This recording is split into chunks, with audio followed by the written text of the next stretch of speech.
بسم اللہ الرحمن الرحیم۔ السلام علیکم، کیسے ہیں ناظرین؟ آج ہم میر انیس کا مکمل تعارف پڑھیں گے۔ سب سے پہلی ان کی پیدائش ہے 1800 میں ان کی پیدائش ہوئی ہے، جبکہ ان کا انتقال 1874 میں 1874 میں ہوا۔ میر انیس کا اصل نام سید ببر علی اور تخلص انیس تھا۔ آپ فیض آباد میں پیدا ہوئے۔ فارسی اور عربی اپنے والد میر خلیق سے پڑھی، دیگر مروجہ علوم فیض آباد کے ایک عالم میر نجف علی سے حاصل کیے۔ حصول تعلیم کے ساتھ ساتھ شہ سواری کے فن بھی سیکھے، سپہ گری کے فن بھی سیکھے۔ میر انیس موضوع طبع تھے۔ ان کے خاندان کے اکثر لوگ شعر کہتے تھے۔ انہیں شعر کہنا بہت پسند تھا کیونکہ ان کے خاندان کے بہت سارے لوگ شعر و شاعری میں لطافت رکھتے تھے، وہاں سے ذوق اور شوق پیدا ہوا۔ فیض آباد کے جس ماحول میں میر انیس پروان چڑھے، انہوں نے پرورش پائی، اس میں ہر طرف شاعری کا چرچا تھا، ہر طرف شاعری پھیلی ہوئی تھی۔ اس ادبی فضا نے میر انیس کے دھیان کو جلا بخشی اور وہ بچپن ہی سے شعر کہنے لگے۔ کبھی کبھی والد کے ساتھ لکھنؤ کے مشاعروں میں بھی شریک ہوتے تھے، شامل ہوتے تھے، جہاں پر شعر و شاعری کی محفل سجتی تھی۔ اپنے والد کے ساتھ لکھنؤ جاتے اور اس میں حصہ لیتے، اور جس سے ان کا ذوق و شوق اور مزید بڑھ گیا۔ اس کے بعد لکھنؤ آ گئے۔ میر انیس ایک بلند پایہ مرثیہ نگار تھے، مرثیہ لکھتے تھے۔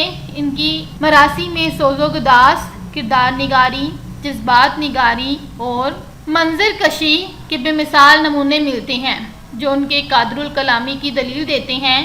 انہوں نے واقعات اور جذبات کے نہایت خوبصورت مرکے پیش کیے۔ مرثیہ پڑھنے کا انداز ایسا تھا کہ سماں باندھ دیتے تھے۔ اردو کے معروف محقق حافظ محمود شیرانی کے بقول وہ کہتے ہیں کہ وہ کلیم مرثیہ گوئی کے شہنشاہ تھے، انہیں اس لقب سے نوازا گیا۔ میر صاحب بہت پرگو تھے، انہوں نے متعدد کافی مرثیے لکھ ڈالے اور کوئی مرثیہ 150 200 بند سے کم کا نہ ہوتا تھا، لیکن باوجود پرگوئی کے ان کے کلام میں کہیں ابتذال یا عامیانہ پن نہیں آنے پایا۔ یہ نظم ان کے ایک طویل مرثیے کا حصہ ہے جو ان کے تخیل، منظر نگاری اور لفظی تصویر کاری کی عمدہ مثال ہے۔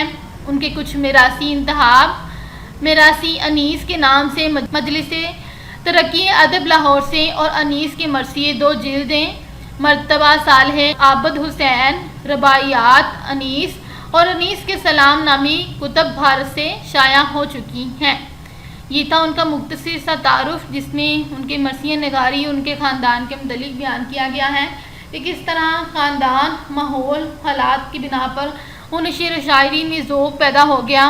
انہوں نے اپنی زندگی میں اسے شامل کیا اور بہت ساری مرثیے لکھی ہیں جن کے نام یہاں پر قابل ذکر ہیں۔ یہ تھا آج کا ہمارا سبق۔ خدا حافظ۔